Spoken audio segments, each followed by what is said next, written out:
ఏరా నీతో ఏమన్నా బావా మరద రిలేషన్ ఏమైనా పెట్టిందా? తెగ పొగడేస్తున్నారు ఇద్దరుని.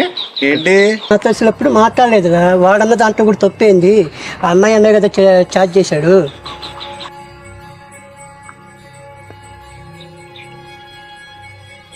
అన్నయ్యని చాట్ చేస్తాడా?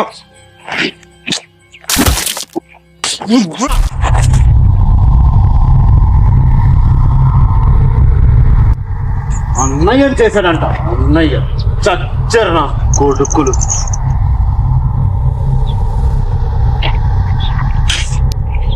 ఏం లేదురా, మొన్న గ్రౌండ్కి వెళ్ళి వస్తుంటే సడన్గా లెఫ్ట్ సైడ్ అరుపులు వినిపించాయి. ఎవర్రా అని చూస్తే అక్కడ ఇద్దరు పడిపోయి ఉన్నారు. ఎవర్రా బాబు వీళ్ళు అని చెప్పి చెక్ చేస్తే వాళ్ళ స్పృహ లేదు. సరేనని చెప్పి ఇంకా కొంచెం కొన ఊపిరితో ఉన్నారనిపించింది. వెంటనే ఇంకా వాళ్ళని తీసుకొని హాస్పిటల్కి వెళ్ళాను. వాళ్ళు కొంచెం